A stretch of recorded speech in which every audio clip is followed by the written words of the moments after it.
మానేరు పరివాహక ప్రాంతమును కాపాడుకోవాల్సిన బాధ్యత మనందరిపైన ఉందని బీజేపీ రాష్ట్ర కార్యవర్గ సభ్యులు సురేష్ రెడ్డి అన్నారు. పెద్దపల్లి జిల్లాలో ఇసుక రిచ్ల పేరుతో మానేరు విధ్వంసాన్ని అక్రమ తవ్వకాల గురించి సురేష్ రెడ్డి పోరాటం చేస్తూ వాటిని నిలిపివేయాలని చెన్నైలోని గ్రీన్ ట్రిబ్యునల్ కేసులో కేసు వేసి విజయం సాధించిన సందర్భంగా సురేష్ రెడ్డిని సుల్తానాబాద్ మండలంలోని మానేరు పరివాహక ప్రాంత గ్రామాల ప్రజలు ఘనంగా సన్మానించారు. ఈ సందర్భంగా సురేష్ రెడ్డి మాట్లాడుతూ పెద్దపల్లి నియోజకవర్గం సహజ వనరుల సంపదతో కూడుకున్నదని, ఇలాంటి సహజ వనరులు ఎక్కువగా ఉండే నియోజకవర్గం రాష్ట్రంలో లేదని, ఈ సహజ వనరులను భవిష్యత్ తరాల కోసం వారి కోసం కాపాడుకోవాల్సిన అవసరం ఎంతైనా ఉందని అన్నారు. మానేరు వాగులో ఇసుక రీచ్ల పేరుతో గత పాలకులు విచ్చలవిడిగా నిబంధనలకు విరుద్ధంగా తవ్వకాలు చేస్తూ వందల లారీల కొద్దీ అక్రమంగా రవాణా చేస్తూ కోట్లాది రూపాయలను అక్రమంగా ఆర్జించారని అన్నారు.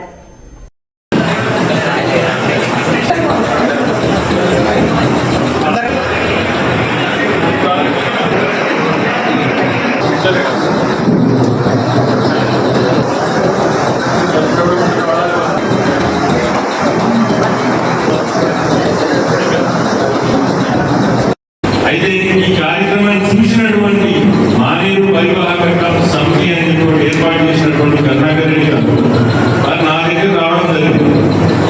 అన్న వారికి ఈ పరిస్థితి మాకు శక్తి సరిపోతలేదు, ఏది పరిస్థితి ఎట్లా చేద్దామంటే నేను అన్ని కూర్చొని తాను చేసినటువంటి ఆ హోంవర్క్ ఏదైతే ఉందో వివిధ కోణాల్లో ఆయన చేసినటువంటి తీసుకొని ముందర కూర్చొని మనం ఏ విధంగా చేయాలి.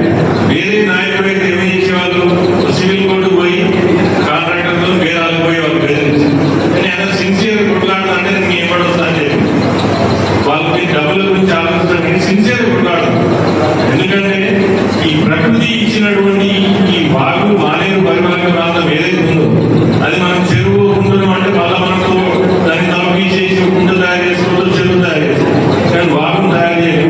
పూర్తిగా సహకరిస్తారంటే నేను ఎంత దూరమైనా మీతో పాటు ఉంటా అని చెప్పి వాళ్ళు చేసినటువంటి ఏదైతే తిరిగి చేస్తే మనందరూ మీడియా మిత్రులు మీరు ఫస్ట్ మీటింగ్ పెట్టినప్పుడు మడక పోయినప్పుడు మొత్తం అదంతా ఏ విధంగా మనం పర్యటించినాం, ఇక్కడ జరిగింది.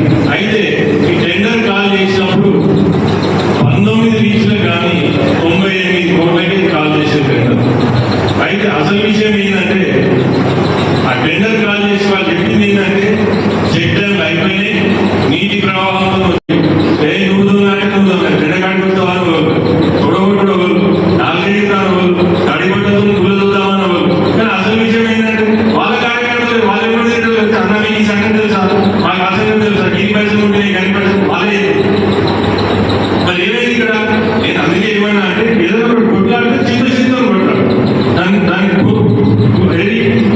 లాస్ట్ వరకు పోయి దాన్ని అంతు చూద్దాం.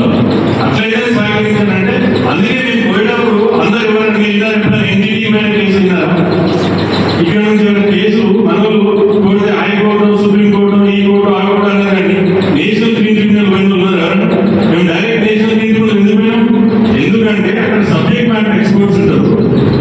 ఒక రెప్యుటేషన్ గల రిటైర్డ్ జడ్జిని జడ్జిగా పెడతారు. ఇటువంటి ప్రలోభాలు